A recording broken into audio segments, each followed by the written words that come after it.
This is Tooth and Tail Talks Ep.5, and with me we have one of our regular co-hosts, Satoros, Hey, how are you?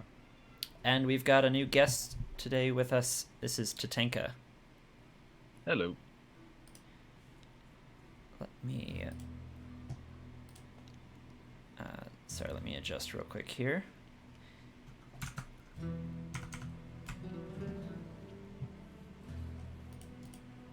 Okay, so we're going to start today with some community highlights. In the previous weeks here, we've got Pocket Butt Cup. There's been a couple of them recently. I think one didn't make it, but Satoros, if you could cover the latest Pocket Butt Cups.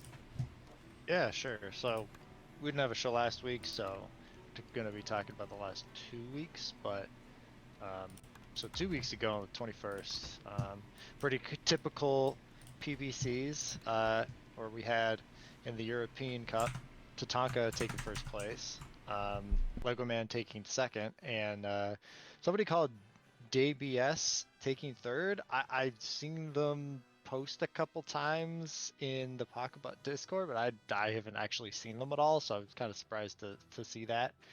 I didn't get a chance to catch the games, but it's cool to see a new name there, making some waves. So I also saw that the finals between Tatanka and Lego Man actually was a 3-2, so actually a very good set.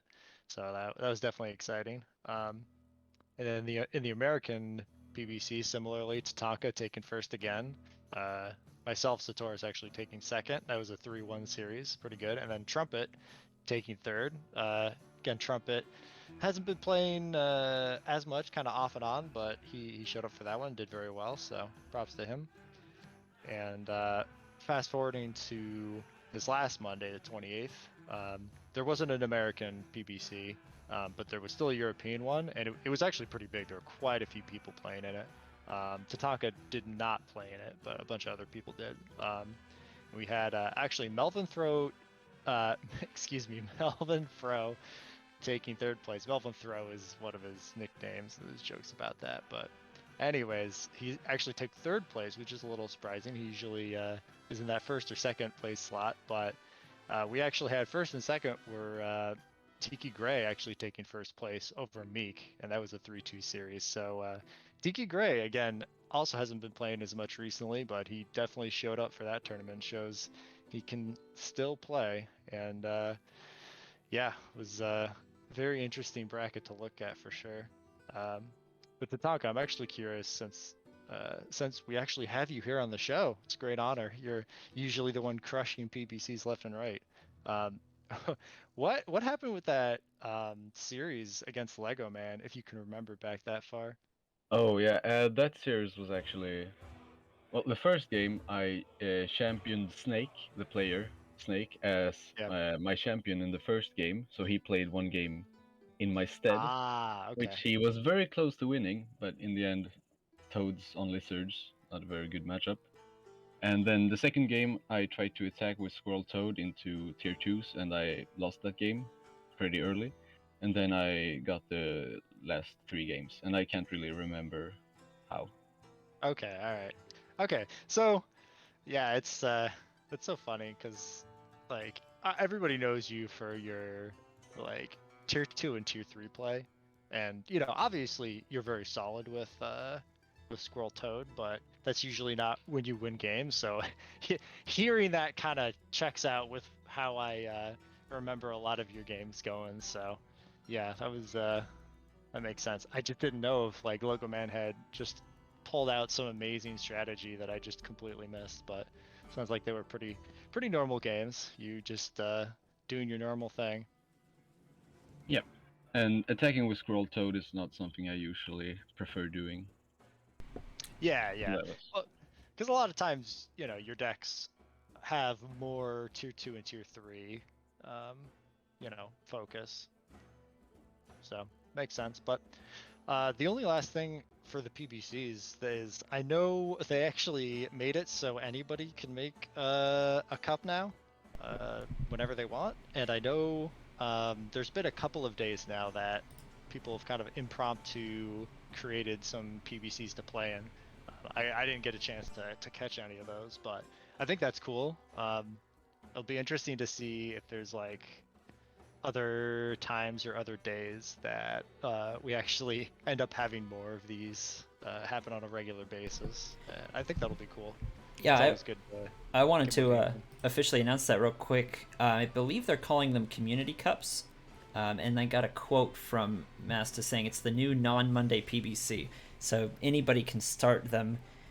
And we had two, I believe. There was one on a Sunday a week or two ago, and then there was one last Friday, which the one last Friday is the official #1 community cup started by Tatanka here, and we had Tatanka taking first, the Child taking second, Meek taking third, and who was the fourth player? I had it in my mind, but give me a second. Can't quite remember. Give me a second, I'm gonna pull it up. But Tatanka, why did you start that one then? I felt like it, and I think these community cups are a great way to actually get players together, because ranked is a wasteland and unranked is unreliable. So these flashy community cups can be a great way to actually play the game now. Yeah, I like that. Yeah, ranked has been a bit of an issue, and unranked, a lot of people are actually finding unranked to work a little bit better, but like you said, it's unreliable. So I'm glad that they have opened up the Pokeball Cup to kind of function at any time. That's really cool. And it was Ratan was the fourth player, so I wanted to shout him out there. That particular one. So if anybody in the chat or watching this video wants to start one of those kinds of things, you can now. You just go over to the Discord and get some folks together, and somebody types the command, and you've got yourself a community cup. Yeah, is there a minimum number of players? Is it like 4? Um, I think minimum is 3, because you need gold, silver, and bronze. Got it. Okay. I don't know if is it the kind of thing where it'll start, but then it won't actually fully start unless it's gotten enough people to sign up, kind of thing. It has been a bit buggy, but it's either 3 or 4 players minimum. That makes sense. Yeah, because you have to create it, and then people have to sign up, and then you have to start it. Right. So, Okay, perfect. Well, do we know when the next one's gonna be? Is it like a regular schedule now? Not the community ones. Okay. yeah, that's just when enough people are live on the Discord and somebody decides, like, hey, let's do it. So Nice. Sundays are probably going to be a prime time for that, or otherwise, Saturday, Sunday kind of weekend things, but could be any time. Got to keep people on their toes. Nice. So Tatanka, I wanted to actually ask you briefly as well. So besides last week, you said you took the week off there. You've been winning basically every cup you enter. In fact, I can't think of a single one that you have entered and have not won. And I'm curious what your thoughts are on that. Are you like keeping tab of how many you win, or are you just kind of playing and ending up winning all of the games, or like do you have a kind of a goal? No, I'm not really keeping track. I know there was one week where I tried to win all 3 PBCs in a day, which I did. So that was kind of a goal. But now I just play PBCs when I have the time off. Sure. So, and I've seen a couple of times in earlier chunks of Pocket Cups where you'll actually go like a random deck or try some kind of off style play. But it seems like once you get to the finals, you're usually in tryhard mode each time. Yes, usually. When I play against like Meek and Melvin and Tiki and people like that, of a high caliber, then I actually need to win consistently and play my good decks. All right, that is that there. Let's move on to the unit discussion here, because I'm excited to get to the topic of this week's show, which is going to be all about lizards. But in the unit discussion, Satoros, you had a couple of updates from there? Yeah, so Kibbo's out this week, so he's the one usually doing the unit discussion. But really, the one topic that has been discussed quite a bit, I just wanted to bring up here and see what people's thoughts are timing pushes. So, what is a timing push? That's the first question, and not everybody agrees on this either.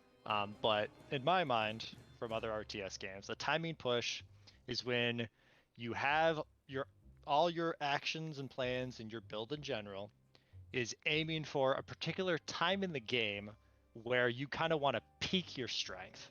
Meaning, if, for example, your plan is I'm just going to do a big tier 2 push. You know, your deck is built around it, your plan is built around it, you have a particular build order that you're thinking, I'll just get these tier 1 and then, so I can survive to get these key tier 2 of specific amounts, and then at this particular timing, I'm going to attack. And the idea is you want to hit when both your army is strongest, and ideally be when your opponent is making some sort of transition or is not at their strongest. So again, that's basically the way I've understood it in other RTS games, and there's talks back and forth about what makes a good timing push, and what are there timing pushes in Tooth and Tail that are worth doing. Obviously there's a lot of discussion about Tooth and Tail being a fairly defensive game where defender's advantage is a pretty big deal, so it can be difficult to come up with timing pushes that are actually effective, but I think there are definitely some that exist. But I'm actually curious for both of you, like what is your kind of thoughts on timing pushes in general as a concept? Like, what are they? Are they good? Are they worth considering, or should you always, be playing for a super long game?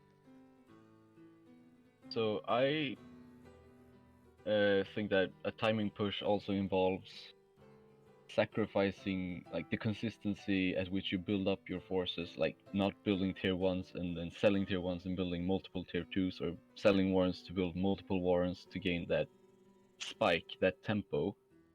But there are really two groups of timing pushes, I would say, and there's the damage harass timing push, where you have a slight advantage and keep up the farms, but you really need some kind of damage. And then there's the all-in, where you sell everything and build all the units and do all the things, and if you don't kill your opponent or fatally cripple them, you're not going to win that game. And I really prefer the one where you don't all in, you keep your game plan, and you just try with a slightly bigger army get some kind of advantage. Yeah, I'll say that that kind of a thing is almost key to most strategies in Tooth and Tail. That kind of trying to get a little bit of an edge there, and have a bit of a bump where you can push out with that timing push and get a little bit ahead without going all in with it. That's kind of the root of a lot of people's styles in Tooth and Tail, as opposed to just trying to max out a bunch of owls or kill them early or something. But I want to say briefly about the more all-in variety. It's a little more straightforward to understand, and I think there is a place for it, but the weakness in Tooth and Tail is that you can get scouted and countered pretty easily, and you don't know exactly what they've got up their sleeve. A lot of other RTSs, you know what race your opponent is, or you know what faction they are, or whatever, and so you know what they could have, whereas in Tooth and Tail they could be anything. So it's inherently more risky because they might just exactly have the counter for your all-in, and you have to hide it. Otherwise, there's no point, because I can't think of any all-in that you don't have to hide for it to work, unless your opponent's deck is just bad, right? So that's my thought on it. There's some cases where somebody just does something too risky, and if you have, especially if your deck was already planning on doing something like it, you can punish it very easily. I mean, I think about whenever I have moles in my deck, basically, because moles, as everybody knows, are not great right now, so nobody expects you to have them. And sometimes you get into situations where it's, somebody's going for a second mill with, 6 to 8 farms because you're, far enough away, but still easily able to scout, and both players kind of just agree to go for, one war and a bunch of farms on their second mill or something like that.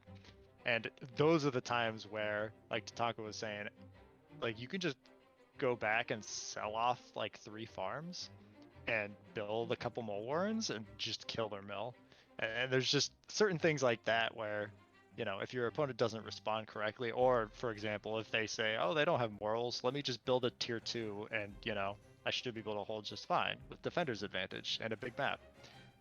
Again, there are times where that's not going to work, but in general, that's more metagame than anything else. All right. So, what was the specific discussion in the in discussion here? Was there anything that stood out to you as far as maybe a suggested build or something that somebody was throwing out? I'm seeing Tiki and Legoman were going back and forth. Yeah, I mean there's just a lot of discussion in general back and forth. Okay. There wasn't any like specific build or anything that came up.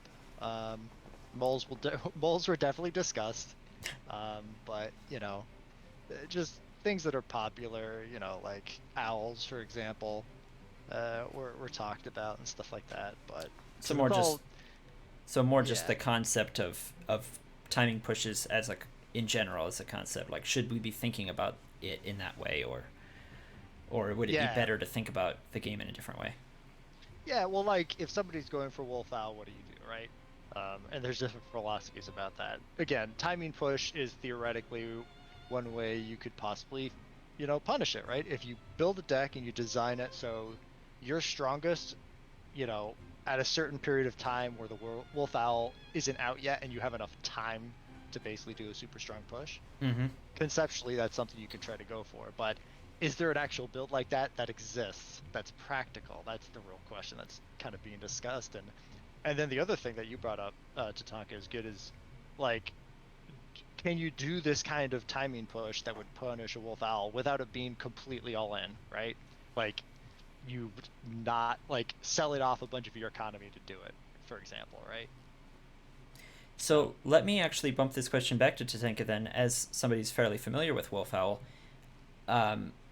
What do you think of as a counter player, if you're trying to play against wolf owl and you scout the wolf owl, what do you think about trying to real quick rally up some kind of counter push to it, or is there a better response? Obviously it depends on the situation, but I'm curious about your thoughts here related to timing pushes.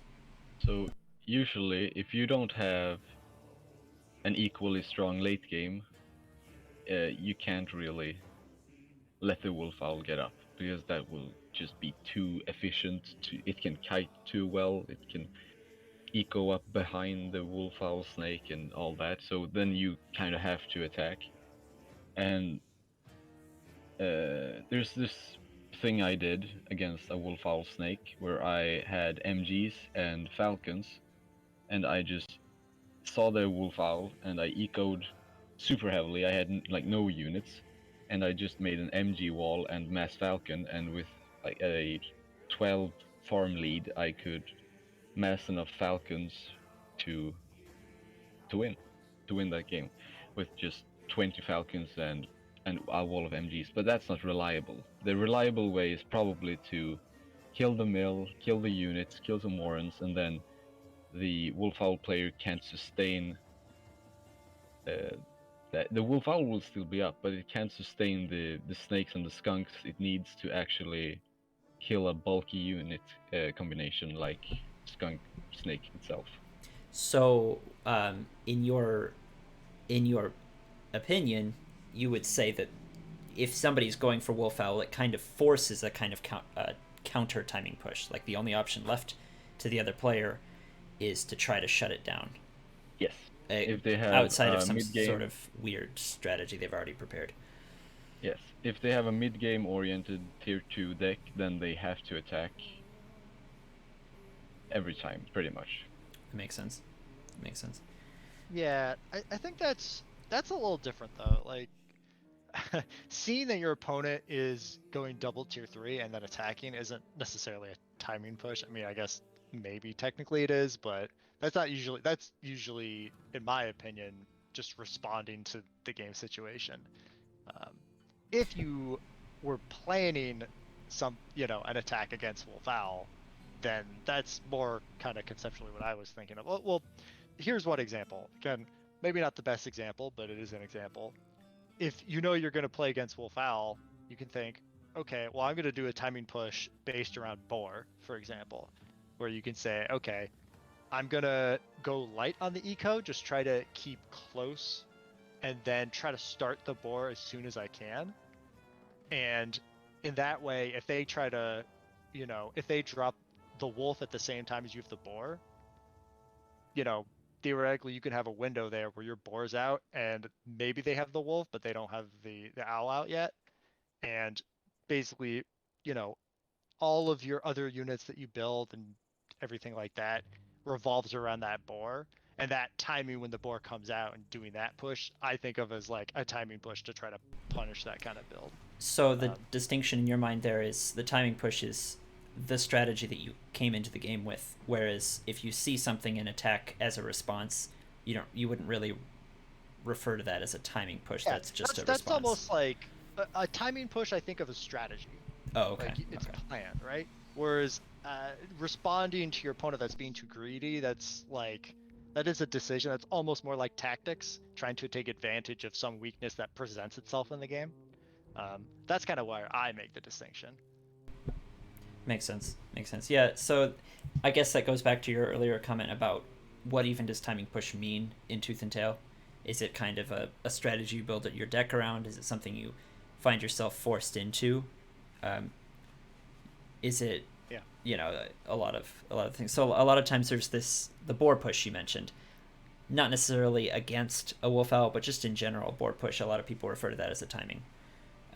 Because you have a specific amount of farms, you either do it at one base or 1.5 or 2 base kind of thing, and you build your entire deck around this boar falcon or boar whatever else you want to throw with it. Or I guess the 1 base boar push, not necessarily with falcons.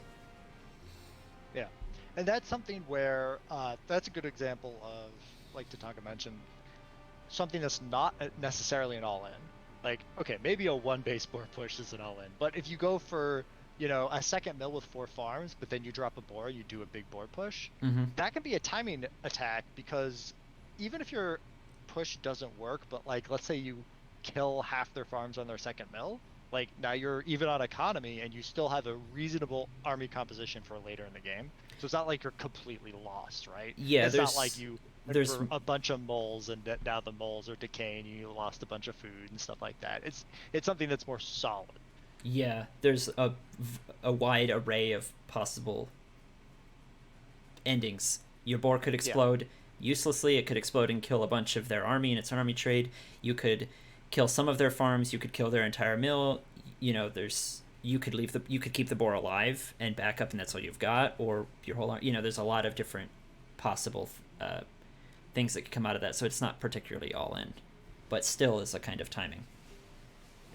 So that's kind of the classic timing push that I think of. Sure. Makes sense. Well, let's leave that at that there. Just trying to highlight some of the talks that are going on in the unit discussion. So if anybody in the chat wants to weigh in on that, that would be the place to go to. Pocket Watch Games unit discussion. We keep an eye on that as well. So let's move into our featured unit for this week. The Lizard. The Lizard is the source of a lot of controversy, but it's also one of the most staple units in the game, which is, I think it's really interesting because it is one of the most basic units in the game, right behind Squirrel, but at the same time it's so controversial, and some people absolutely love it, some people hate it, some people say it's completely map dependent, some people say it's super solid. It's just a wide variety of opinions on this seemingly straightforward unit. And I want to frame this discussion a little bit more towards a beginner, I want to be able to point a beginner to this video and say, let's, make this a starting point. Because I can't claim to have all the answers for lizards.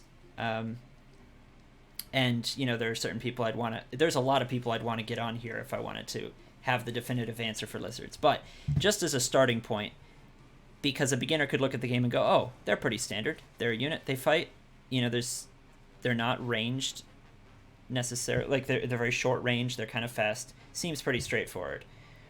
But they're not, right? So let's start real quick. I have some lizard facts that I want to throw at people. This is, where are we at here? There we go. Compiled by Lindana, who is a support in the stream and in the TnTTalks here. I've got some lizard facts as well as a little bit of a slideshow for in real life. What is a lizard? A lizard is about as varied as the opinions on strategy. So how do I start this thing?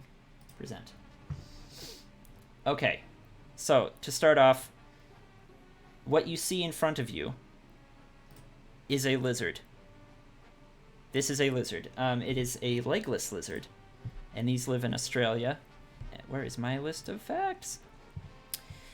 Okay, this is commonly known as legless lizards, snake lizards, or flap-footed lizards, for flaps somewhere back here, I think. It's a family of lizards with reduced or absent limbs, and they're actually a type of gecko. They also don't have any eyelids, like snakes and geckos. But unlike snakes, they have external ear holes and flat, unforked tongues. They are native to Australia and New Guinea.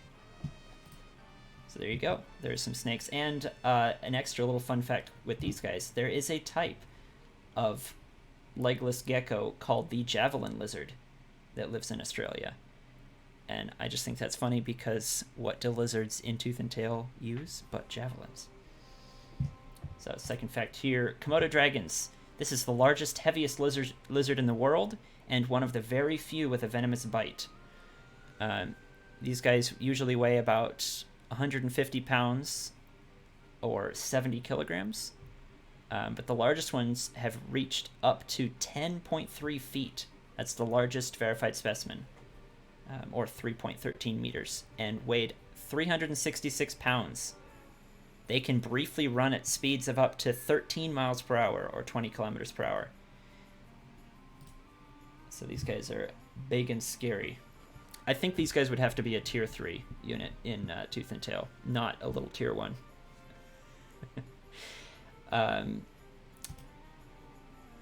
This is my favorite lizard right here, the marine iguana. They're native to the Galapagos Islands, and they're the only seagoing lizard in the world. They swim, which is not normal for lizards. Charles Darwin famously described them as imps of darkness. Experts aren't sure exactly how far they can swim, but they have been able to relocate between islands, as well as hold their breath for up to an hour. They can change color during the mating season, turning bright red and green. A lot of times people refer to those as the Christmas iguanas. Then we have this little guy. This is the smallest reptile on the planet in the rainforests of northern Madagascar. This little guy is just about a half an inch long. It's so-called Nano-Chameleon. It's the smallest known adult animal among all of the 11,000 known reptile species. It's called the Brookesia nana, and it's so small its entire body can fit on a fingertip, as you see here. Then we have this North American horned lizard. This guy can shoot blood from his eyes to frighten predators, and occasionally clean dirt and dust from his own eyes. So I guess it's not particularly traumatic for him. I don't understand why blood, but here we have an example of the guy after said defense mechanism. And our last example of the wide variety of lizards in the world, we've got the Basilisk Lizard. He has a rather unique quality, can run on water. Nicknamed the Jesus Christ Lizard, this curious reptile has that ability coming from the scaly fringes on their third, fourth, and fifth toes. So in running away from a predator, they can spread those fringes and use the momentum from running to temporarily run on water. And I'm ending with this one because it looks really, really, really familiar to our lizard of Tooth and Tail. So with all of that, I also want to say real quick that the chameleon in Tooth and Tail is a lizard as well, which is a kind of a problem. Chameleons are a type of lizard. So when we're referring to lizards today, we're referring to the nomads of the north, this lizard unit, not the chameleon.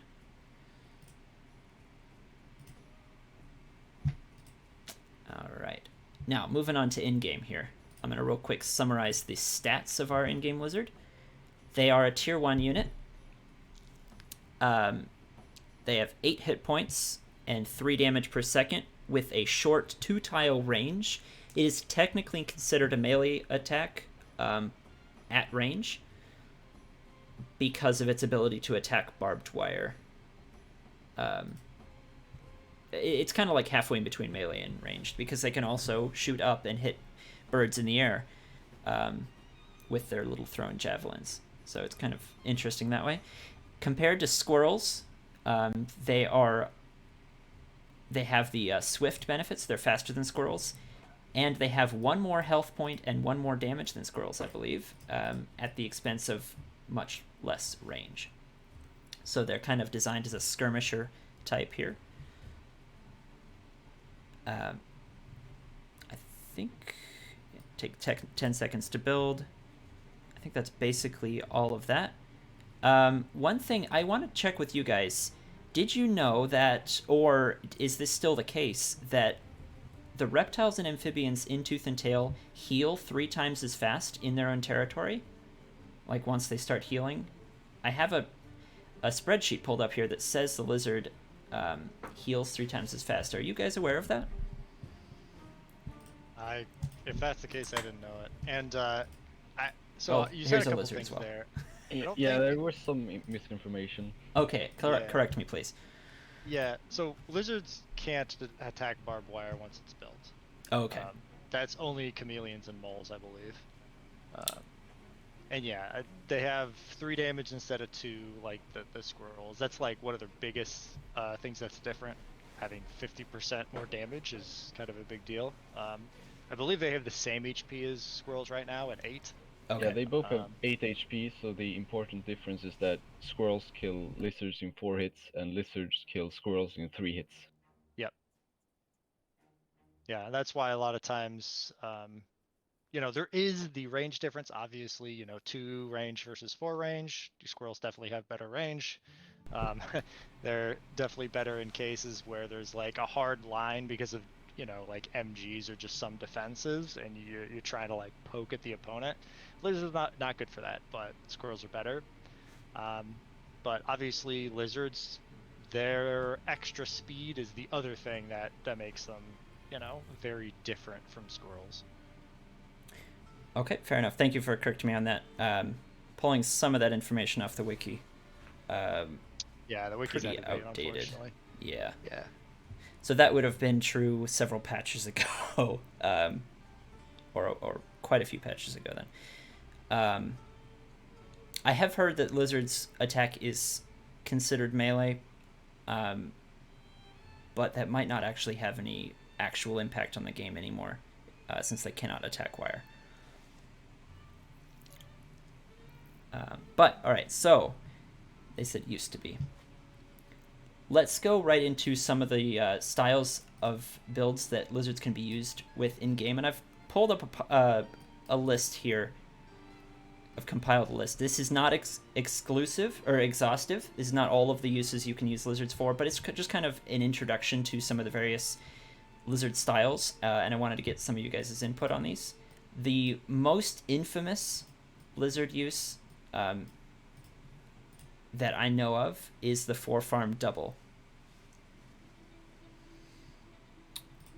And we actually have a replay here to show on the 4-farm double, if I can just swap over to that.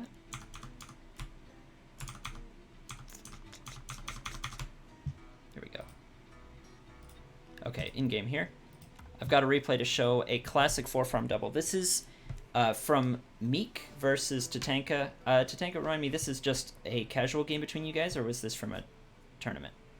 I'm not sure, but I believe it's just a casual game, and it's also quite old, so I don't remember. Okay, fair enough. Yep, this is Tatanka from a little while ago here. But let's get into it.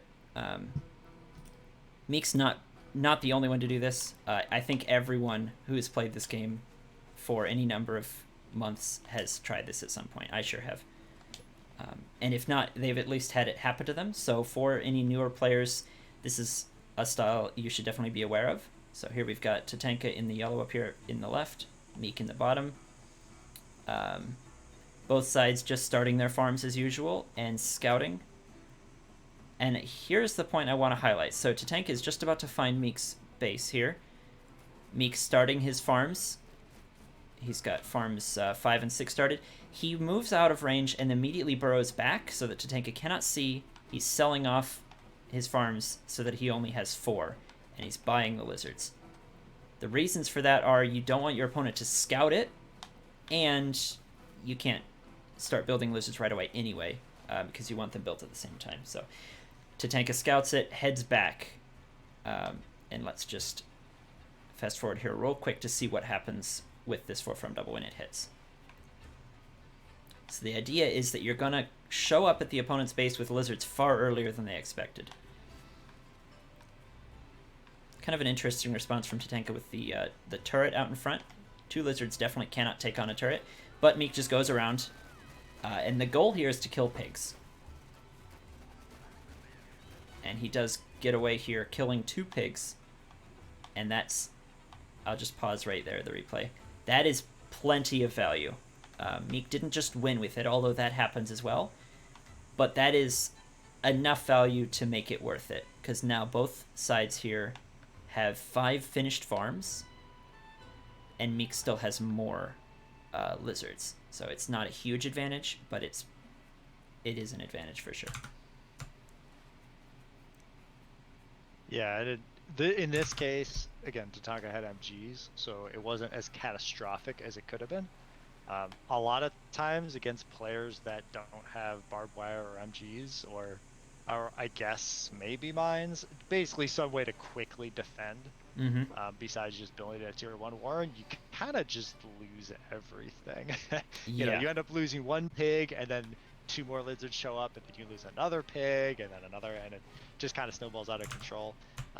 But that's definitely a perfect example of the rush, even against an MG that, you know, was able to finish in time, still able to find some value.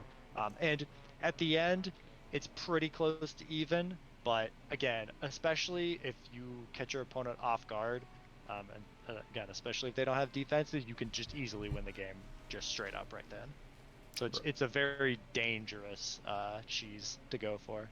Yeah, for sure. And so now, again, for the benefit of some newer players who might be really frustrated by this, what are some of the best responses? You mentioned already, Satoros, if you have turrets or wire, sometimes you can get a defense up in time to slow it down. But what are some of the best ways of countering once you scout it? All right, so the important thing is not really the response. You just need to make warrants as soon as possible. The important thing is scouting on time at exactly 120 food total, because that's the time where they have enough food to place down 2 lizard warrants. And if you don't scout those lizard warrants on a short map, immediately you will most likely lose farms and be behind that game. Okay. Yeah, I agree. Scouting is actually the most important thing. Like, that's what makes or breaks it. Yes, there's some ways to make it easier to hold off depending on your deck once you scout it.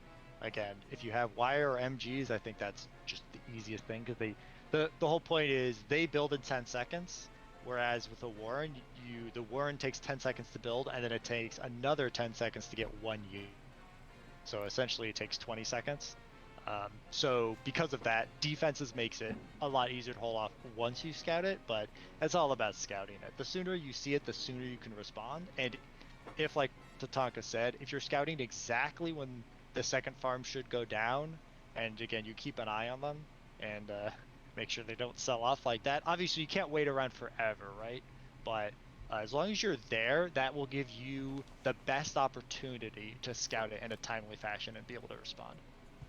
Yeah, and one more thing is that if you're a beginner and you don't feel comfortable scouting, or it's a very short map with lots of road, you can make a 5-farm safety warren so that if they 4-farm double, you already have the response. Yep, I've Yeah. seen a lot of people, especially at low levels. If you're just frustrated enough and you don't want to die to that, you will be a little bit behind in general. But if they 4-farm double, then, like you said, you already have the beginning of the response there. Yeah. I just want to say, as one kind of important thing that I remember since I'm a bit newer at this game, when you scout the 4-farm double and you have like 6 farms or something, you have to sell down, generally speaking, to 4 or 5 farms yourself. If you try to keep 6 or 7 farms and just build warrens from there, you will take some damage. Almost definitely. The standard response is to sell down to 5 farms and get yourself 2 warrens as well. Yes, usually 5 farms is the way. I would very rarely go down to 4 farms, because then you are just behind. You have equal economy and they have units on the way when you don't. So unless you wanna like counterattack with some squirrel toad or more lizards, I would not sell down to 4 farms. Right. Yeah. If 5 you're farms gonna do seems to be 4 standard. farms, also you should just start with that. Right. But Yeah. anyways, yeah, honestly, like you say, beginners going 5-farm warren is good, and I agree with that. I mean, it's just if you have units, it's just less likely that you'll die to any cheese, right? But quite frankly, if you know who you're playing against, sometimes it's a good idea. Whenever I play Meek, I just go 5-farm warren because not only does he 4-farm lizard, I mean, he does so many cheesy, weird stuff. And he's so good at it that I don't care. I'll be slightly down on economy to like play a longer game basically, because I think I'll be at a bigger advantage because of quite frankly because of my deck, right? But yeah, it's you have to decide what you want to do, what you're comfortable with, and what your deck is good at. If you have like a bunch of tier 2 and tier 3, you want to play a longer game, even if you're slightly inefficient in the early game. Yeah, exactly. And if you want to be the 4-farm doubler, and disclaimer to beginners, you don't, it's mean, it's evil, you will have no friends, it's not something you should do ever. But if you want to 4-farm double, you shouldn't really have it as a strategy when going into a game, but judge the map, and if it's short and if their scouting pattern is off, you can get away with 4-farm doubling like in the moment, because you feel like it's the right opportunity to do it. Yeah, that's a good point. I just want to briefly mention that you can technically sometimes kind of 4-farm double with a squirrel instead of a lizard, but Absolutely. it's harder to pull off because lizards are fast and strong. Um, so usually you'll see it done with lizards, but these same concepts can apply as well to squirrels, somewhat. Yeah, the squirrel 4-farm double only really works on a extremely short map, where Right. you find your opponent immediately, their scouting pattern is off, and you can get down your squirrel warrens, and then they're actually really effective at killing farms and corner farms without losing any squirrels. Yeah, once Because they the get lizards there. have to run in. Right. Yeah, that's a good point. Once they get there, squirrels are good as well. It's just they're slow enough that they take longer to get there unless you're on a short map or there's a lot of roads or something. Yeah, that's where the speed of lizards, really shows in big maps. The fact that even on a big map, you can 4-farm double warren with lizards and it can still be okay. Obviously, squirrels are slow, so if you try to do that on a big map, it's just not going to work. They have so much time to react. But um, that's the other interesting thing about using squirrels for the early attack is yes, they technically do less damage, but the 4 range means you can kill building pigs, but the other thing is you can kill warrens, and that's kind of a big deal. If they just kind of lazily put a couple warrens either in front of their pigs or even to the side, you can like you could if you don't want to kill a pig, or even after you kill the first pig, you can just start taking pot shots to the warrens and potentially kill one of the warrens, and then it's going to be really hard for them to build up any army at all while you keep reinforcing with squirrels. All right, so that is the kind of the basics of the 4-farm double there. Basically, any player who's played this game for any length of time has encountered it, probably has done it, but that's kind of where you have to start looking is, are you scouting them quick enough? Is your response, are you selling down to 5 farms appropriately? Don't rely too much on buildings, because if you scout them right away, you can just respond with a 5-farm double of your own, and you'll be fine. You don't actually need wire or turrets. That just makes it a little bit easier if you have scouted them late. But moving on here, some of the strategies that are a little more cheesy, people refer to them a little bit more as cheeses, but it's some of the stuff that lizards can use, and you might bump into them or want to try them yourself. First, I want to talk about the base trade. This isn't necessarily cheese. It's a tactic that happens in a lot of Tooth and Tail games, more than any other RTS that I'm aware of. But if we could just briefly talk about, like, what is a base trade? Where is it good? Where is it not good? What are the things to watch out for? Yeah, sure. So I actually want to take one step back from that even before I talk about base races. And, Sure, yeah. Because it is relevant. So, we talked about what lizards are, but like, why do you build lizards? What are lizards' strengths? So the strength is, again, it was mentioned before, just to recap, they do more damage than other tier 1, like squirrels specifically, and they're fast. So that means in cases where range doesn't matter, like if you're just having lizards against squirrels, because basically the lizards are faster, so the fact that squirrels have more range doesn't really take into a big consideration, except in specific circumstances. The higher damage just makes it so they can run over. They can just win straight up. And again, if there's a case even against like some tier 2, you can kind of just use your quick speed to run right up to them and use your high DPS to just kill their whole army. And then the other thing that the speed gives you specifically is you can just outmaneuver your opponent. You can just get to places where your opponent isn't, and they don't have time to run back. So that's where the base trade comes in, right? So one of the ways you can both utilize their higher damage than other tier 1 and the fact that they're fast is base races. So the whole idea of a base race is you don't defend, you just try to counterattack. So if your opponent thinks, oh, well, I have toads, I can just, walk up to this guy's mill and kill him, you are very active with your commander and your lizards. You stay out on the map, you see what they're doing, and as soon as they try to take their army away from their base, you basically try to go around their army and you try to kill their mill before they can even get to your base. And because lizards are both fast, so if your opponent and you go for each other's bases at the same time, you'll show up first because you're faster. And the fact that lizards are higher DPS means they can just kill the mill super fast. So that makes it an incredibly dangerous combination of strengths to just not even interact with your opponent, essentially. You just win by taking out all their mills. So yeah, whenever you're playing with or even against lizards, it's something you really have to keep in mind, because it's not intuitive necessarily, if you're playing a game about building up armies and then killing your opponent's army. Right. So if you are facing a potential base trade, maybe you both have lizards, or maybe the slower army is already on top of the opponent's base there. One thing that I do want to mention you have to watch out for is a lot of times lizard players, when they go for a base trade, they'll buy another mill out on the map somewhere. Not for economy necessarily, but just to have an extra building. Say each of you has just one base, you're on your first base, then the lizard player buys a base out, in some other random corner, and you base trade.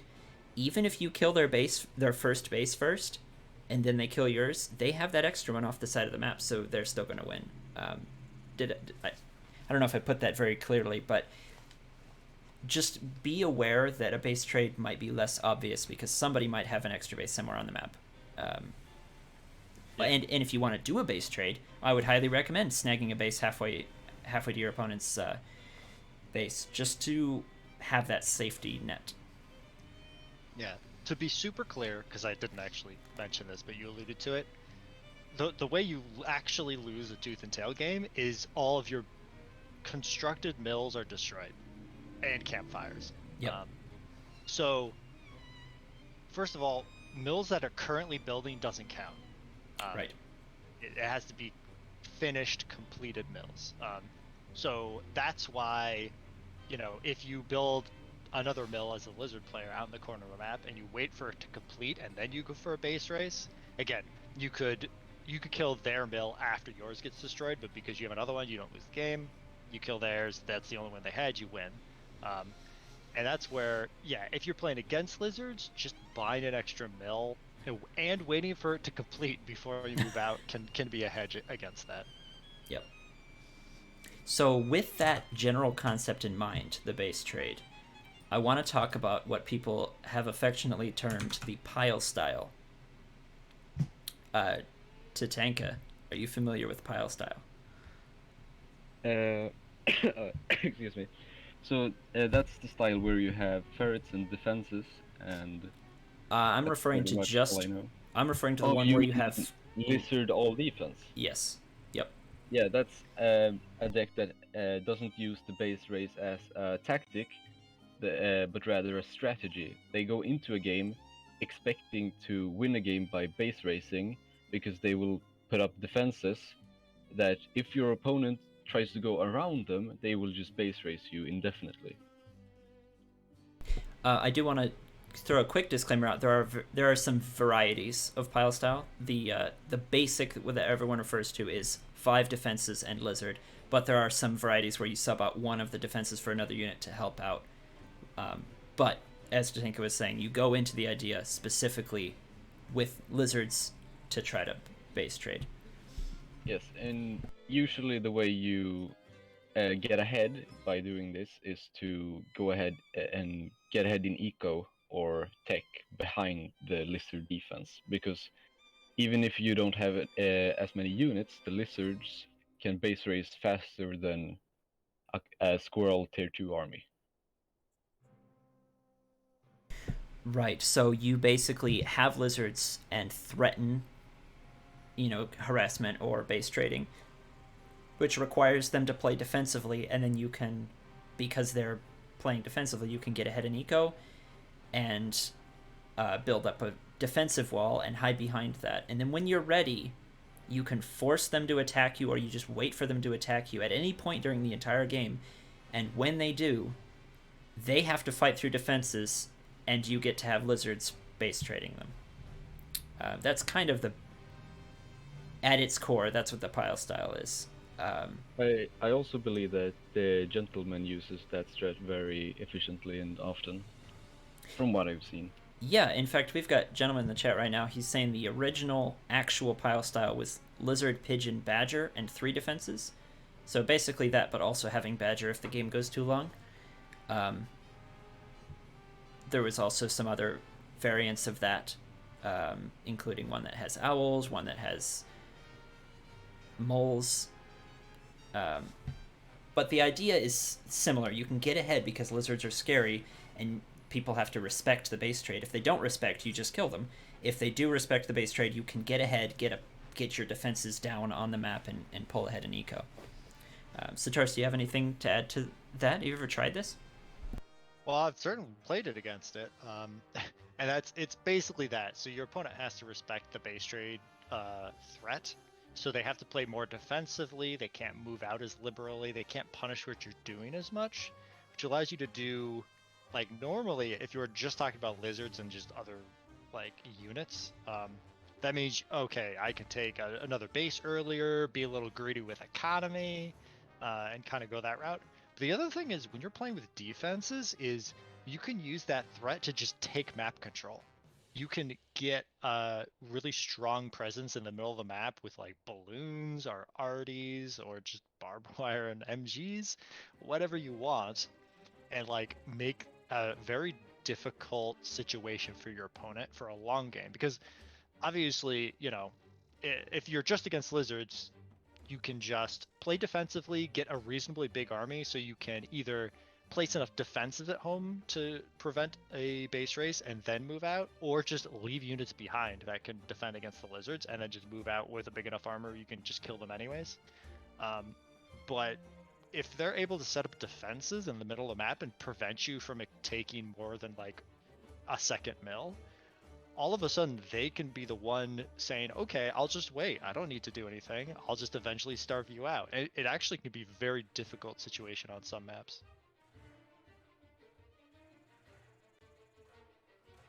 Tatanka, I'm curious what your thoughts are on how do you respond to someone when they play pile style against you? What is your main thought of how to counter it?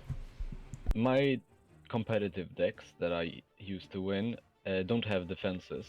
They have all the units, just powerful units in every stage of the game. So what I usually like to do is to kill them before they set up their defenses, or if I'm playing Owl, I just macro up behind it, because they can't actually attack into my base when they have a bunch of eco in defenses in the middle of the map. So there are ways to counter it, but it can be very tricky. Gotcha. Let's move on real quick, because I know Satoros has to go before too long here. And I want to talk about a specific... I actually have to hop off now. Okay, yep. So this is probably a good point to end, but yeah, obviously I could talk all day about it, but lizards are definitely a very interesting unit. There's a lot you can do with it that you can't do with a lot of the other units in the game. So they're certainly really interesting. I know you have more to cover, so for everybody watching, stick around, and we'll cover a couple more interesting things and pushes you can do with them in tandem with other units. But thanks for having me on, and I'll talk to you both later. All right, thanks, Satoros. So one of the styles I want to talk about here real quick, we've got Tiki Gray in the chat, and I want to talk about a style that he has become famous for. He is a strong player in a lot of ways, but one of the specific styles that he has been known to do with great effectiveness is the what I'm going to call the Tiki split. And what this is using lizards with their speed and threat of trading bases or just doing damage, combining that with snakes, so lizard snake, splitting the two and attacking from two different points. I'm sure he could explain it better himself, but I have an example of it where I think it was Satoros playing against Tiki, and I wanted to show you guys that. And then Tatanka, I'm curious what your thoughts are on it after that. So gameplay, here we go. More replays. Yes. Okay, here we go. So this is going to be, I think this is Tiki versus Satoros, doing a split attack here, and then we'll talk about it a bit more. So we've got Satoros in the top in the blue, and then Tiki Gray in the green down here. And you notice he has lizards and snakes in his deck. Those are the two pieces of this particular tactic. I should say it is a tactic because sometimes it doesn't necessarily work with the map, and it doesn't always win the game. It just kind of throws your opponent off and can get you a mill that is killed or something. So Satoros playing with a really standard deck on his side. Squirrel Toad is a nice combination. Squirrel Toad, Skunk Snake, Falcon Owl. Nothing too out of the ordinary. Tiki also having a pretty normal deck here. He's got owls and falcons as well, skunks, and turrets, all pretty versatile and powerful units here.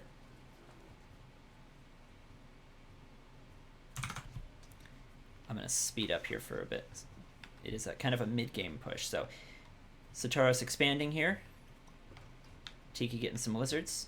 And now he puts down a snake warren. So he's going to get snakes and lizards. Satoros here getting some squirrels and some toads. and some economy. Now, the thing with Satoros' situation here is he's delaying his tech. Okay, I need to pause here. Satoros is delaying his attack because he's trying to get ahead on economy. He's putting a lot of money into this mill. So if Tiki wants to punish, one thing he can try to do is kill this mill, and all of Satoros' lead is basically killed. So what Tiki has done here is he's finished up one of his snakes. He's got a pile of lizards, and it looks like he's hit attack move on his snake, and he's got his lizards moving around to this side. So he's setting up. His snake is chilling on this side. He's already sent the snake up.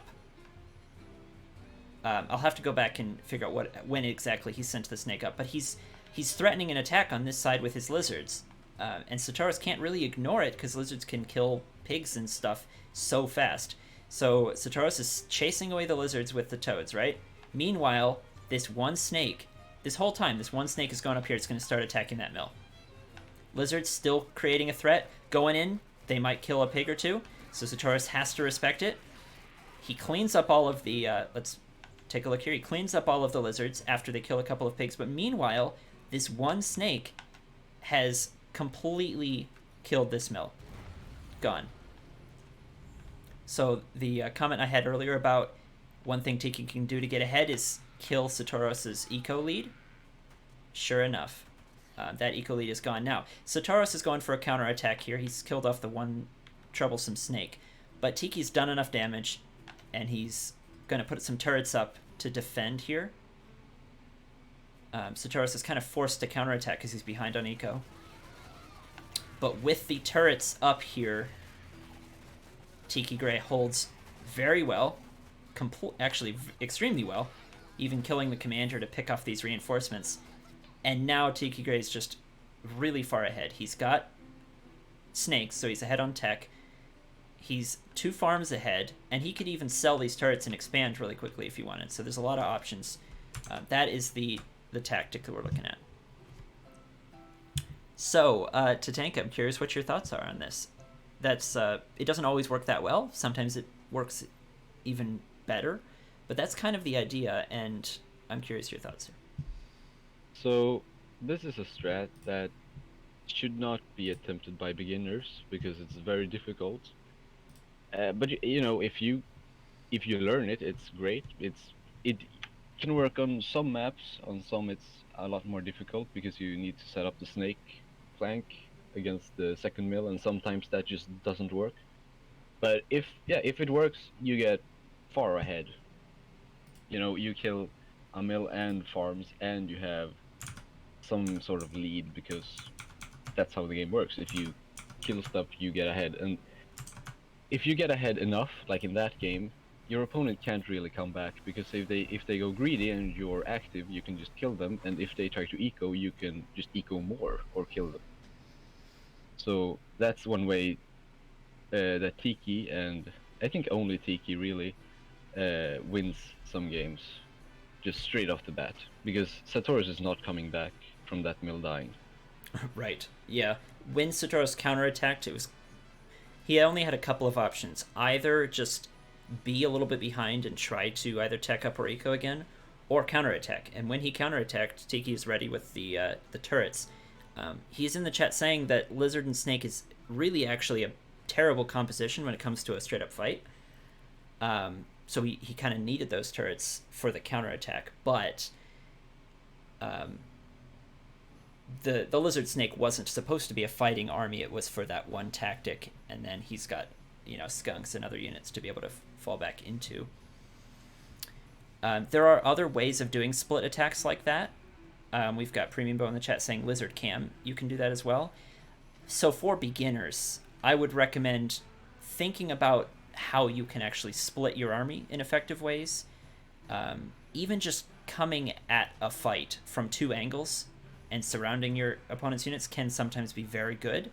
That's the whole concept behind Squizzard, the squirrel-lizard combo, is you can split the squirrels off to one side and the lizards off to the other and attack, and kind of almost break one of the fundamental rules of Tooth and Tail, is that you only have one commander. But the other thing I want to mention is, how do you fight against that. So as a beginner player, if you don't have the micro skill to be able to pull that kind of thing off, what if you're facing against it? How do you defend against it? You put your squirrels on the mill and follow the lizards with your toads, and you have at least 2 of each of the warrens. So 6 squirrels can kill a snake that is auto moved to a mill, and your toads can defend your main base. So if the you answer... know it's coming. The good thing about that strat is people don't expect it, so and then it's really powerful. But there Right. are ways to counteract it if you know it's coming. So that's pretty straightforward. If you know it's coming and you have squirrel toad, just squirrels fight the snakes, toads fight the lizards. I would expand that, and if you have any 2 types of units, the best you can do is split. Leave one to fight the snake and fight the lizards with the other, and try to minimize damage that way. About the only way to fight is split in that way is to split yourself. Would you say that's pretty accurate? Yeah, if you have Squizzard, you can also split, and if you went for an equally early tier 2, like a snake or a cam, you can also split that unit away. Right.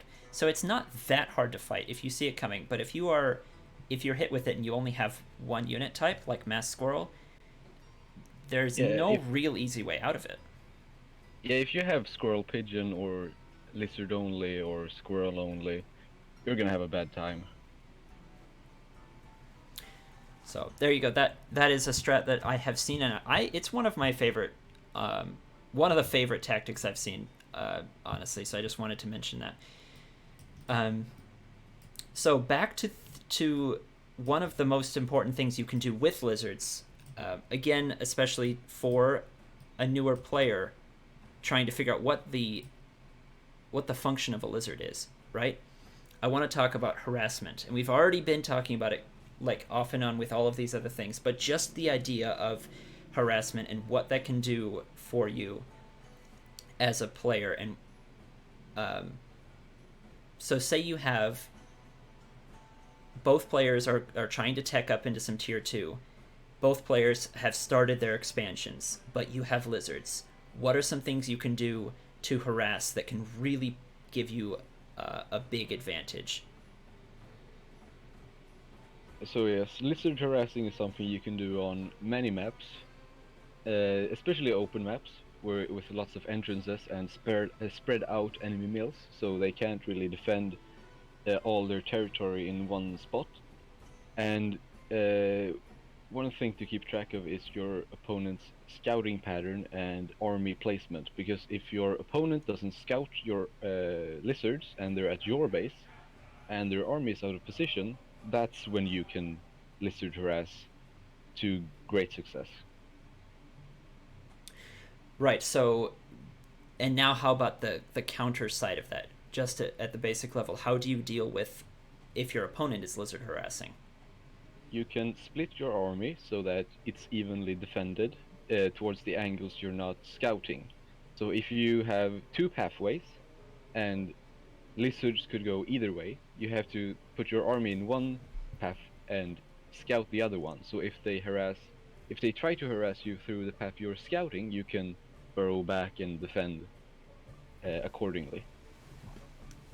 And if they go for the other angle, then your army is waiting for them there. So these are just a couple of things you have to start thinking about when lizards come into play. Sometimes players will get pretty far into Tooth and Tail without really considering a lot of these things, and they have to figure it out later. But I just wanted to bring some awareness to them. So with lizards, trying to harass, something can be done on almost any map. You're just moving out onto the map and attacking from different angles, but you don't ever want to get your entire lizard army wiped out. Generally, that's not the goal. You don't even have to do damage for it to be worth it if you haven't lost any lizards. Just by making sure that they keep their army home, you get to know what's going on. You get to have map control and the best scouting information, whereas they're stuck at home trying to make sure you don't kill anything. So that can be worth the trade-off for going with lizards instead of another unit. Why would you say that kind of tactic doesn't work with other units? Why is it lizards that are basically the only ones that do that kind of thing? Because of their speed. They are faster than all other units except for Fox, which is a tier 3, and wolf buffed units, which is also tier 3. So you can't really chase the lizards away from your like other than at your mill, and they can so easily follow your commander to get to your opponent in time to harass. Because if you try to harass with squirrels, that's going to give your opponent lots of time to react and find it, and it's also going to be really slow to retreat with. And it's also slower at killing units, so Lizard is just the best early game harass unit. Alright. We are running a little bit low on time here, especially without our other co-host. I just want to briefly talk about army compositions featuring the lizard, specifically the various combinations of tier 1 units that you can have. So we saw earlier that you can have squirrels and toads, but that's not the focus of today. What are some of the best... Well, okay, here's the obvious question. The best combination, the most flexible combination of tier 1 units that includes lizards. I think you know which one I'm shooting for here, Tatanka. Squizzard, yes. So squirrels are kind of seen as the bread and butter unit, and if you combine that with lizards, you get... It seems like their roles kind of overlap, but in reality it lets you have a very efficient tier 1 army that, most importantly, can be split. So you can set your squirrels up, run around with your lizards, and you get a split, which in a lot of fights is incredibly useful. It also allows you to harass with your lizards while having squirrels at home. It also allows you to fight against some of the things that counter lizards. So, like, toads really counter lizards, especially in this patch, but it allows you to have some squirrels to deal with that. Squizzard is one of the most common army combinations out there, and there is a big debate right now, it seems, between which is better, Squirrel Toad and Squirrel Lizard, or Squizzard. And I know which side you're on, Tatanka. Yes. Well, that's actually kind of complicated, because in a straight-up engagement where both players just attack each other, the toads are going to be more efficient, and the Squirrel Toad player is going to be generally ahead. But the lizard's power doesn't come from a straight-up engagement. It comes from the flexibility and harassment opportunities and the map control you get with them.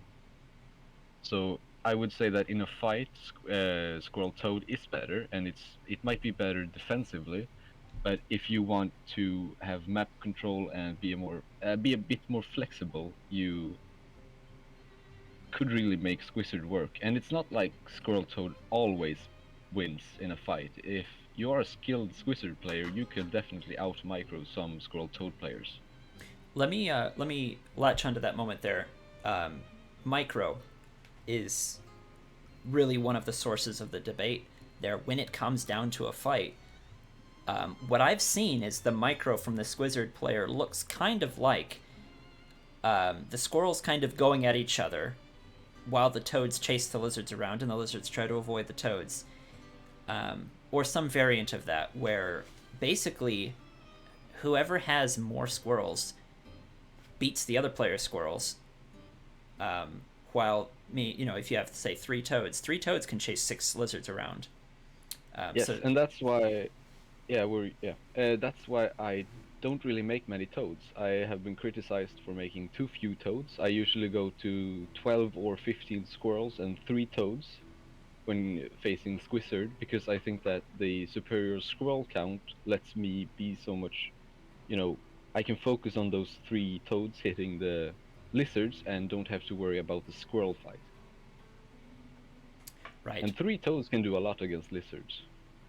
So you would say, generally speaking, it sounds like in a fight, Squirrel Toad generally beats Squizzard, but yes. Squizzard has other advantages which make it still a viable option. Yes, I would say Squirrel Toad is easier to play. It's better in a straight-up engagement where you don't really micro, and it's usually better in all the fights. But the Squizzard has that advantage of flexibility and map control. Okay, there we go. That is just the very tip of the iceberg of Squizzard. The other options we've got here, just mathematically, with the three, you could also have Lizard Toad. Lizard Toad is not one of the stable combinations. It's extremely aggressive because you have lizards which are fast and toads which are literally just an explosion and they're gone. Both of them get in there, do a lot of damage, and then that's kind of it. So there are some kind of early timing pushes, to connect to a topic from earlier, where Lizard Toad can work pretty well, but it drops off very quickly. What are your thoughts on Lizard Toad, Tatanka? Yeah, so if you're a StarCraft player like me, you can kind of compare the three quintessential tier 1s to that. The squirrels are marines, the lizards are zerglings pretty much, but they're ranged, blah blah blah, and the toads are banelings. So the lizard toad variant is the Ling Bane. It runs in, explodes, and kills all the stuff, or it dies. It's super aggressive, super all in, and super explosive. It loses to toads, just like Ling Bane loses to Banes, but it's very good against players who don't bring specifically toads. Right. Makes sense. Fun fact, by the way, with squirrels compared to marines, both marines and squirrels have a stop animation, at least in StarCraft 1. They have a stop animation before they start shooting. So the squirrel has to sit for like a split second. I think it's like a fifth or a tenth of a second or something before it can shoot, and then after it shoots, it's frozen for just a second. Kind of like the fox is the same way, where it kind of sits for a second, shoots, and then gets up. Marines are the same way in StarCraft 1 anyway, where you can't micro them like stutter step as well because their animation actually has to take time to turn around, move, turn back, shoot, turn around, move. So it's sorry, just nerding out a little bit over here, but StarCraft, it's an interesting comparison because both of them have to hold still to shoot. Whereas lizards, it seems like they can almost run and shoot, even though they technically are not because there's no wind-up time, I don't believe. But that's off topic for the Lizard Toad. So I would say if you're a beginner, I would not recommend Lizard Toad. It's very volatile. It can just crush a lot of things, but it's just not very flexible. So I would generally say avoid that. If you have toads and you're facing a Lizard Toad player, like Tatanka said, you should be fine. But now we've got the obvious last choice. What about all three? Ah, yes. The Squizzode. Squizzode, yes. What are your thoughts on Squizzode? It's difficult to micro, but it is, it's the best early game combination. Having Squirrel Toad, having Squirrel Lizard, having Lizard Toad, that's all fine and dandy, but if you can control all three at the same time, that should be superior. Should be. But then there's the rub, is you only have one commander and you're trying to control 3 units. So it's very difficult to get down right. We've got somebody in the chat saying that it's pretty defensive because you can kind of set them up and leave them and pick which one to control. Whereas if you're attacking, you have to keep telling all 3 different types of units to move forward, or all of them together, and that can be a struggle. So we have some members of the community that really love Squizzode and use it a lot, and it's kind of part of their style. So it's something you can do and make used in a couple of situations. But again, kind of like Lizard Toad, it's a tough one to make work all the time, and it takes a lot of micro. So I would not necessarily recommend it to a beginner either, unless you just want to be able to pick between either of the other 2 combinations based on the situation. Flexibility. Because if you like lizards, if you like Squizzard, but you don't like dealing with lizards, you can just also have toads. Would you... do you mean making all 3 of them, or do you mean just having the toads in your deck in case and otherwise just playing Squizzard? Yeah, if you prefer Squizzard, you can have Squirrel Toad, Squisode, and if they go heavy lizard, you can then respond into toads. I could see that working, but it takes up a lot of deck slots, so that's one thing to take into consideration. So you should generally want to use all of them all the time because you don't want empty deck slots not doing anything. Right. Yeah. Yep. And good point here in the chat as well, saying you kind of have to take some advantage there because you are using 3 of your 6 deck slots for those early units. If you don't take some advantage early on, their late game is statistically gonna beat yours, just by having more choices. Yes, either your mid game or late game is gonna suffer from having triple tier 1. You're either gonna have to not have many tier 3s or not have many tier 2s. Right. So you kind of have to leverage that early game. Yep, makes sense. And a lot of the players in the community that like Squizode do, in fact, have very aggressive styles where they try to play the game early in the game and get ahead or lose early on. They pretty much the only way I play Squisode is when I have 5 tier 1 Badger, which is just a meme deck, but it's really fun.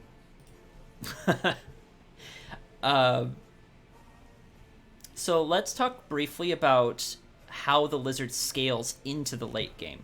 I'm not talking about specific compositions, but just about lizard supported compositions that go into the late game. And I've heard a lot of people say that they do not scale very well, that Squirrel scales better into a late game army composition. And I'm curious what your thoughts are on why that is, or even if that is true. I'd say that if your opponent is going for Skunks and Squizard, you might be better off with more lizards. The problem with scaling a bunch of lizards is that they're so fragile and they're pretty much melee units, so they're gonna die very quickly, and they're not gonna get much done against a big army because they're just gonna die too quickly. But so is sometimes Squirrel. Squirrel has that range, so they're always gonna do some damage. You know, they're always gonna be kind of consistent. But I wouldn't really mass any of those tier 1s. Except for, the thing about massing lizards is that your base race and map control advantages are gonna be even better. But that's not relevant in a fight. Right. So you're saying that outside of a fight, having lizards is still good for base trades and map control, but when it comes to an actual fight, that's where any of the tier 1 are not going to scale that well. If your opponent has AoE, they're not going to scale well either way. But that also depends on your opponent's composition. But I guess I would generally have more squirrels than lizards. Makes sense. I've also seen that because a lot of the higher tier units just do a lot of damage, lizards die very quickly because they're fragile, and again, especially the AoE. Also, because lizards benefit from being microed. But when you have a late game army, you want to be microing your tier 3 a lot, so it leaves the lizards to just kind of die without help.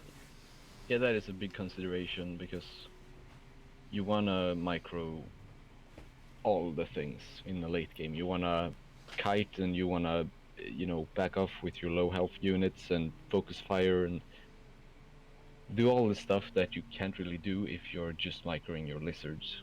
Right. The other thing I think that's relevant to this is skunks are a very popular unit, and skunks are good against squirrels pretty much right out the gate, but they're not good against lizards until you have enough of them. Is kind of the accepted thing. So like you want 4 of them to be able to be good against lizards. In late game, they'll probably have 4. Yeah, I'd say that skunks hard counter squirrels and soft counter lizards, and toads hard counter toads and soft counter lizards. Or wait, did I say that the wrong way? Skunks hard counter squirrels. Soft counter lizards. Toads hard counter lizards and soft counter squirrels. That makes sense. Yeah. Right, because toads can be used against squirrels, and skunks with enough of them can be used against lizards. But but toads right. are always good against lizards, and skunks are always good against squirrels. That makes sense. And in a lot of late game comps, there are going to be a good number of skunks, at least in this meta. And so the lizards, no, they start to be soft countered. That makes sense. So, so let's sum up briefly here. This is all that I had for lizards. So let's sum up. Again, for a newer player, lizards, their strength is their speed. They are the fastest unit in the game all the way until fox or wolf, which is a later game unit. They do a lot of damage. They have a high DPS, high speed, so it makes them very effective harassment units. There's the base trade thing we talked about. They don't scale as well into the late game, so as a lizard player, you'll want to kind of phase them out into the late game. And then we just had some of the common cheeses, like the 4-farm double that you'll see all the time, or the less common kind of tiki-style splitting tactic, or the pile-style cheese. Have I missed anything that is kind of good in summary? No, I think those are the specific instances where lizards are unique, but they're also just a good unit. Yeah. You don't have to do anything crazy with them. They're just a good tier 1. That's true. They are still one of the bread and butter units behind squirrels. All right, so the last thing we're going to do here today is the tier list, and I don't believe we've had Tatanka on for this before. So we are updating this list every week, and as such, we're not looking to make it the most accurate thing in the world, because we're going to keep changing it to chase the meta around and get other guests' opinions and stuff.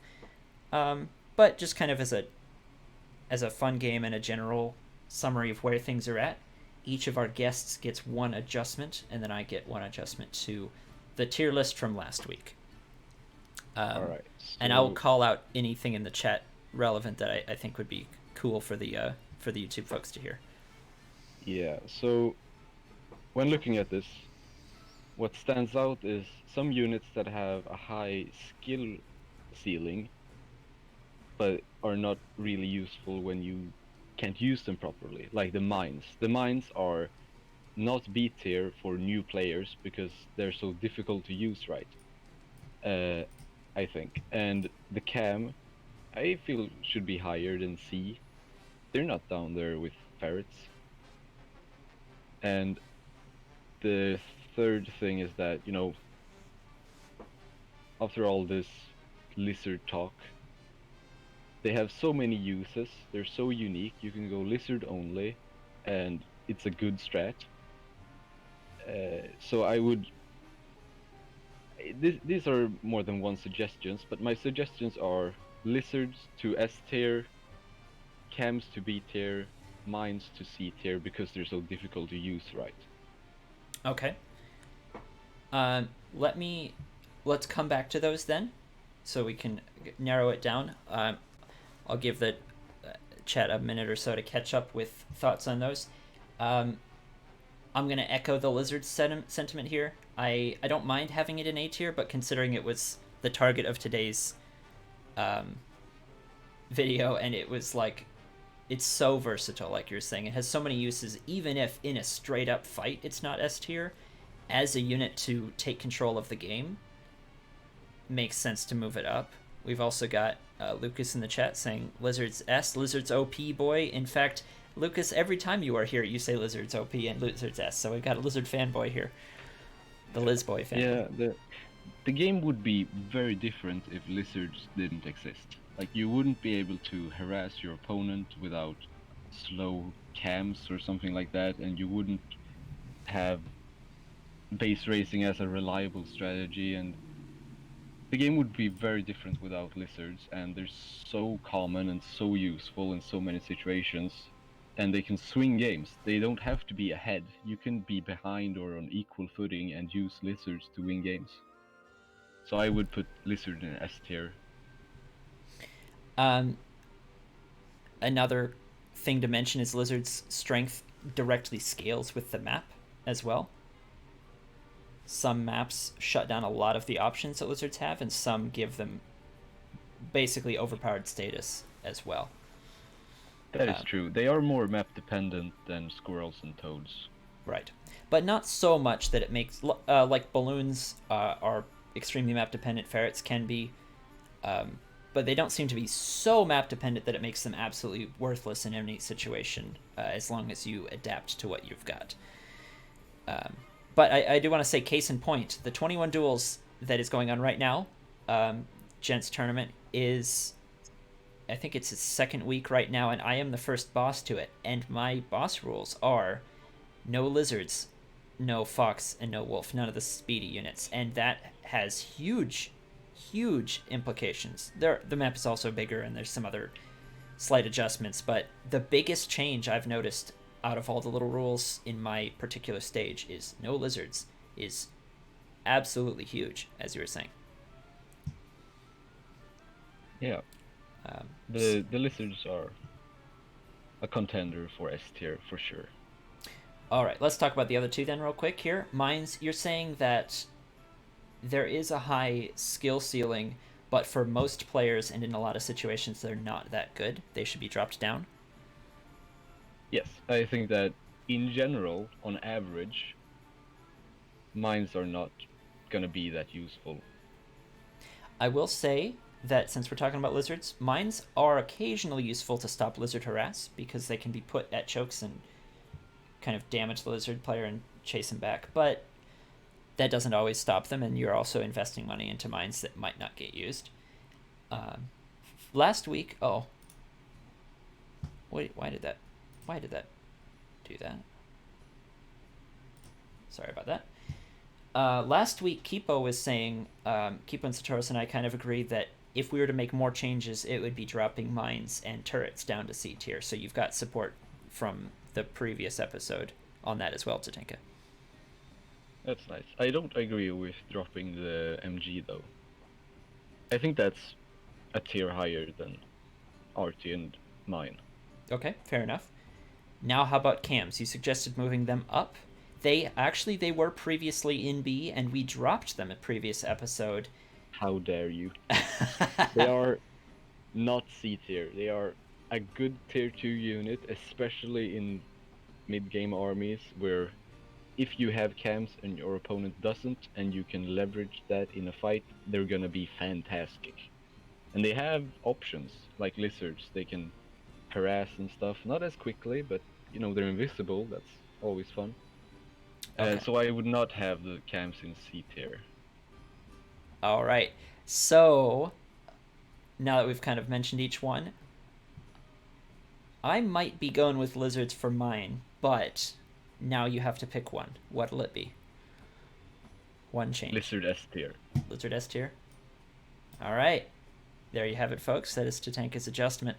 Lizards moving up to join their comrades, the squirrels and the toads. And the killers of the tier 2 meta right now are the skunk and snake. So I think I will actually drop the mines down. I don't want to reverse the decision personally from last week or last episode about the cams, although if somebody else does, that's fine. Some of the fun of this might be fights going back and forth, but I think I'm going to agree with Tatanka and drop mines down. They're just not on the same tier as turrets, depending on the user. And they do have a lot of uses, but it's hard to learn all of their uses and like you said, a skill ceiling. Yeah, if you were going on like the perfect player, optimally playing every unit, the mine would probably be in A or S, as well as the fox or something like that. Just the very micro-intensive, hard to use efficiently units would be way higher, but this is like average stuff. Yeah, that makes sense. And especially at lower levels, mines are usually actually a detriment to the player using them, not even any kind of help, let alone enough to justify a deck slot. At lower levels anyway.